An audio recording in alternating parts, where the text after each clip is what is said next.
Oke, selamat pagi semuanya. Hari ini kita akan bahas mengenai pertemuan 5. Ini mengenai media internal. Dalam media internal yang ada di Humas ini adalah, mari kita, mari kita jelaskan dulu apa itu yang disebut dengan media internal. Ada 2 pendapat, yang pertama menurut Rosadi Ruslan, yang kedua menurut Frank Jeffskin.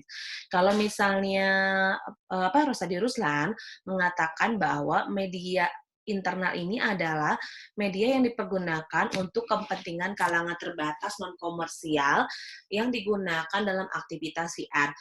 Maksudnya media internal ini adalah kepentingan dan non komersial tadi tidak diperjualbelikan dan hanya untuk orang-orang yang ada dalam perusahaan tersebut, baik itu klien, kemudian misalnya pemegang saham dan lain sebagainya.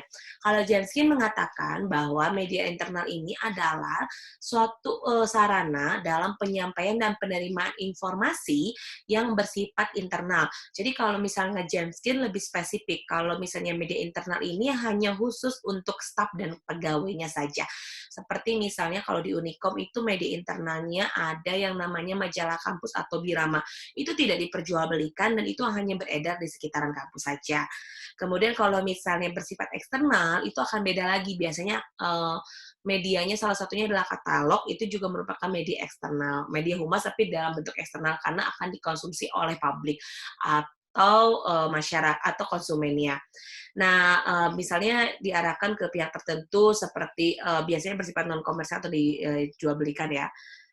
Next, bagaimana yang disebut dengan fungsi media internal? Fungsi media internal ini sebetulnya ada beberapa fungsi ya. Yang pertama, sebagai media komunikasi antara humas dengan publik internalnya atau stakeholder internalnya itu karyawan dan staf.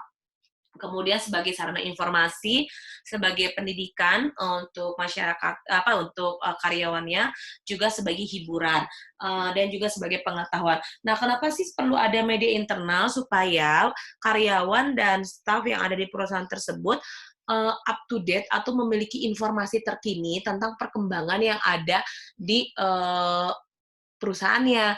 Jangan sampai, masyarakat lagi, jangan sampai si para pegawai ini justru, dia tidak tahu sama sekali apa yang sebenarnya terjadi di perusahaannya. Makanya penting adanya tiap perusahaan itu memiliki fungsi memiliki media internalnya. Nah, kemudian di sini dikatakan, apa sih kalau menurut Ruslan? Ruslan mengatakan sebetulnya fungsi media internal itu adalah sebagai pelatihan dan pendidikan dalam bidang tulis-menulis bagi karyawan. Karena prinsip dari media internal itu adalah untuk karyawan, dari karyawan, dan oleh karyawan. Sehingga di sini dituntut yang namanya kreativitas dari para karyawannya. Kemudian ada juga sebagai ajang komunikasi. Nah, ajang komunikasi ini misalnya media internalnya bisa digunakan sebagai ucapan selamat atas keberhasilan kenaikan jabatan, kemudian atas kelahiran anak, kemudian misalnya selain kelahiran anak tuh apalagi ya, ulang tahun, misalnya kegiatan olahraga, misalnya ucapan selamat hari raya untuk agama-agama tertentu, seperti itu. Nah, kemudian juga ada sebagai media hubungan komunikasi internal dan atau eksternal. Biasanya diedarkan secara gratis. Kalau ini biasanya kayak flyer-flyer ya, kayak poster-poster itu adalah untuk diinformasikan. Bu, kalau misalnya dikonsumsi sama konsumen atau hal lain berarti bukan eksternal. Karena balik lagi sebagai media komunikasi baik secara internal maupun eksternal. Jadi nanti tinggal kita pilih saja target sasarannya itu seperti apa. Karena kan sebetulnya informasi ini harus sampai kepada para konsumen, pelanggan, distributor, supplier, relasi bisnis, dan lain sebagainya. Karena eh, poin-poin tersebutlah yang membuat si perusahaan bisa terus bertahan dan berkembang seperti itu. Next, ada juga terdapat nilai tambah jika sebetulnya humas ini bisa menerbitkan media secara khusus. Misalnya cara terbit si media host journalnya ini tuh dia continue, teratur, diisi dengan profesional, berkualitas, memiliki kuantitas berita yang baik, layout, isi halaman, dan lain sebagainya. Nah, Semakin bagus mengelolanya, maka secara tidak langsung ini bisa menjadi nilai jual bagi perusahaan terhadap klien. Artinya, perusahaan benar-benar bersungguh-sungguh menjalankan program kerja perusahaannya dan bersungguh-sungguh juga melakukan branding atau pembentukan citra terhadap si perusahaannya dengan baik, seperti itu. Next, ini ada yang disebut dengan jenis-jenis media internal. Nah, jenis-jenis media internal ini kalau menurut Chomsky itu ada beberapa ya. Di sini ada 5 bentuk yang dimana disebut sebagai bahan cetakan yang diterbitkan secara periode. Ini yang menurut Chomsky. Oke, pertama, kalau James Skin mengatakan dalam bentuk host journal ini ada beberapa atau bahan cetakan ini. Yang pertama ada yang disebut dengan sales bulletin. Sales bulletin ini adalah media komunikasi antara sales manager dengan salesman di lapangan. Jadi sebetulnya bulletin-bulletin ini memang hanya dimiliki oleh MPR. Kalau di Humas itu ada yang disebut MPR. MPR adalah marketing public relation. Marketing public relation ini seperti apa? Oke, lanjut. Jadi kalau misalnya James King itu mengatakan bahwa ada 5 bentuk utama dari media internal. Yang pertama disebut dengan sales bulletin. Nah, sales bulletin ini yang tadi Ibu bilang bahwa ini merupakan komunikasi reguler antara seorang manajer dengan salesman. Jadi kayak brosur promo dan lain sebagainya. Jadi memang kalau di Humas itu ada 2 ya. Ada yang disebut dengan marketing PR atau marketing Humas, ada yang disebut dengan corporate PR atau corporate Humas. Nah, marketing PR itu memang mau nggak mau dia akan jauh lebih sering banyak berhubungan dengan orang-orang marketing atau dengan orang-orang pemasarannya, supaya tahu kira-kira nanti bentuk promosi dari produk atau jasanya itu akan seperti apa. Nah, kemudian ada juga disebut dengan newsletter-nya. Newsletter ini biasanya berisi berita-berita yang memang khusus untuk pembaca yang sibuk. Pembaca yang sibuk newsletter ini bisa berupa kalau sekarang itu justru lebih banyak digital ya, online. Jadi ini kira-kira ada promo apa, kemudian ada informasi apa. Jadi memang untuk poin-poin yang penting. Jadi tidak banyak iklan di dalamnya. Bu, kalau misalnya perusahaan itu emang boleh ada iklan ya di majalahnya atau di buletin internalnya? Boleh, selama iklannya itu adalah masih bagian dari anak perusahaan tersebut. Seperti itu. Bisa kayak Telkom, anak perusahaannya ada IndiHome, kemudian ada Telkom Flash, kemudian ada Telkomsel, Halo, Simpati, AS. Nah, itu boleh masuk ke dalam iklan tersebut untuk di newsletternya. Nah, kalau magazine ini berupa tulisan yang berbentuk feature, artikel, dan gambar, diterbitkan setiap bulan atau triwulan. Magazine ini adalah seperti majalah perusahaannya. Kalau kalian pernah datang ke perusahaan-perusahaan besar, biasanya mereka akan punya majalahnya sendiri. Bagaimana dengan tabloid newspaper? Tabloid newspaper ini biasanya lebih mirip kayak surat kabar, tapi ya balik lagi ini tabloid newspaper-nya benar-benar hanya fokus mengulas tentang misalnya kayak karyawan mana yang berprestasi, selamat atas kelahiran siapa misalnya yang di perusahaannya. Kemudian ada yang disebut dengan The Wall newspaper atau biasa dengan mading. Ini mading di setiap perusahaan atau di kantor-kantor, di sekolah juga bahkan selalu ada ya. Ini ada informasi cepat, singkat, agar para pembaca, para karyawan atau orang-orang yang datang ke perusahaannya bisa mengetahui informasi apa saja yang pada saat itu up to date, seperti itu. Nanti kalau kurang jelas boleh ditanyain ya.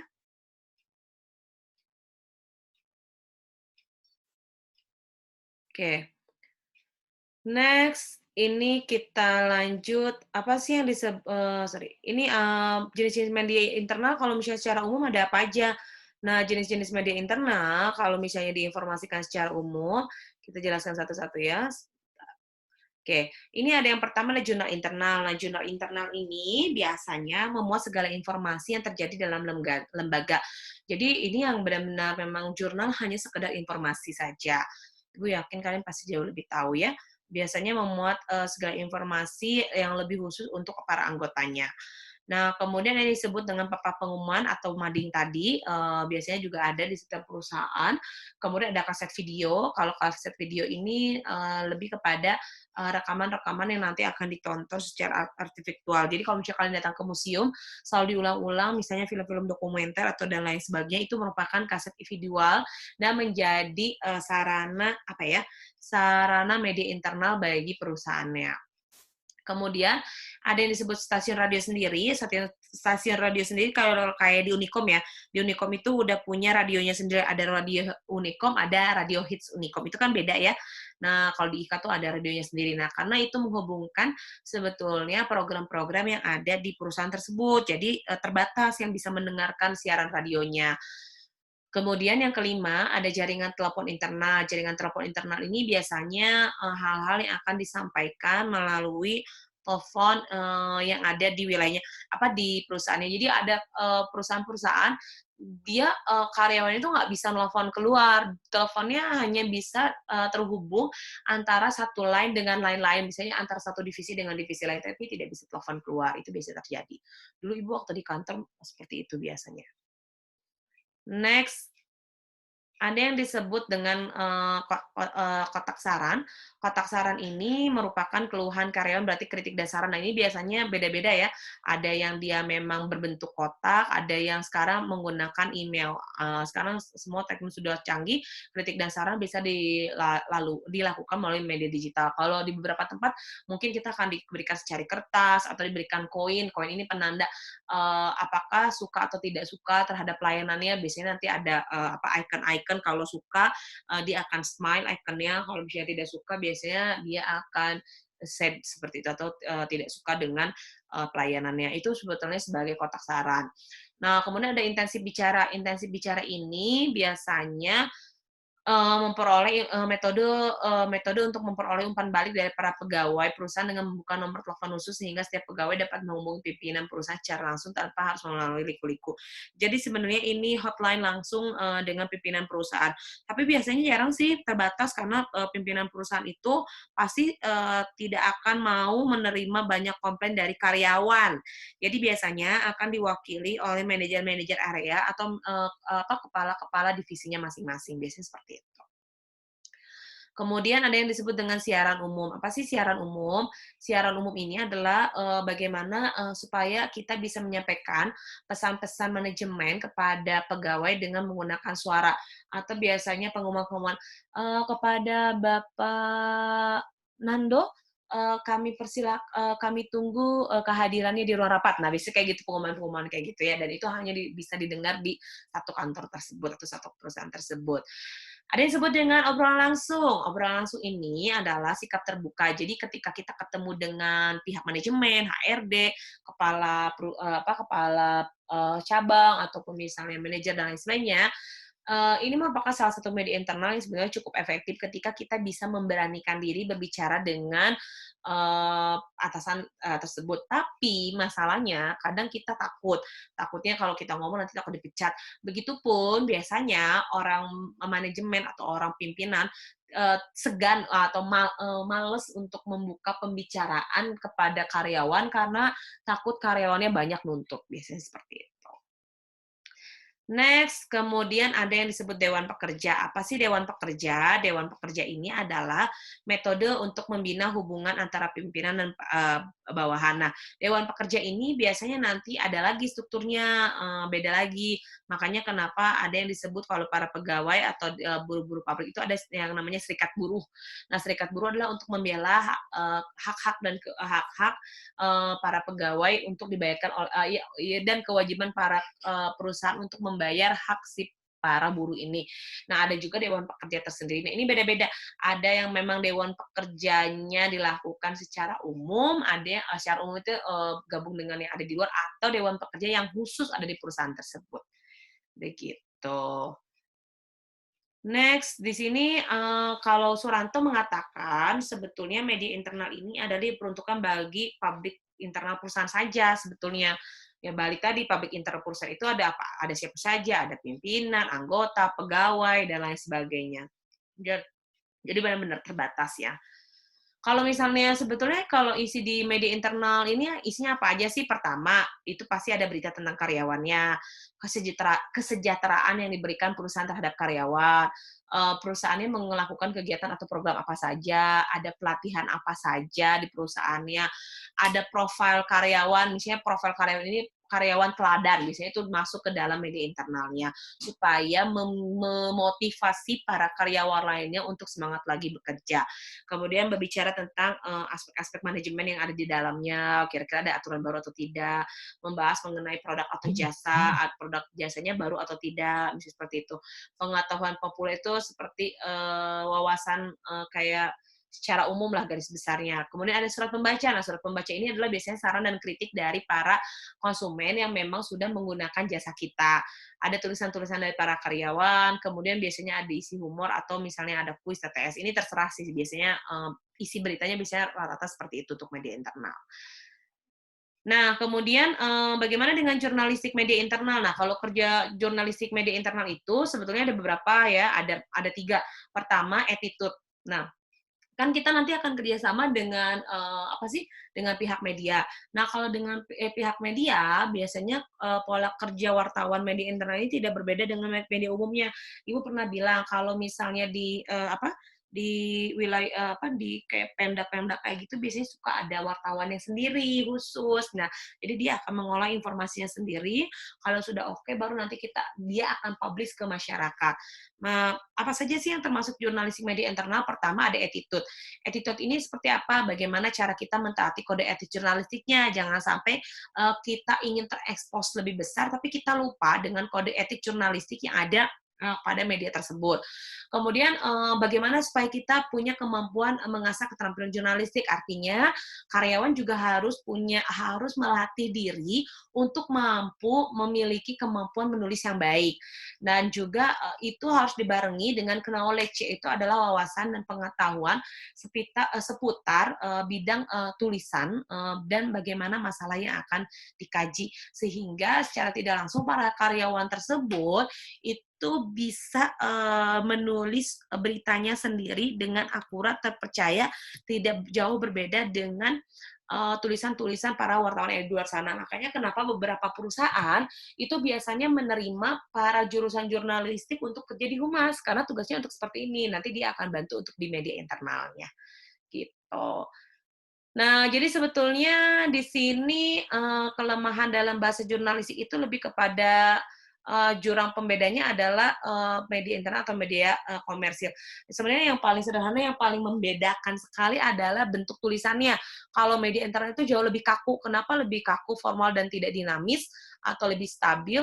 Karena ya memang dia akan berhubungan dengan perusahaan.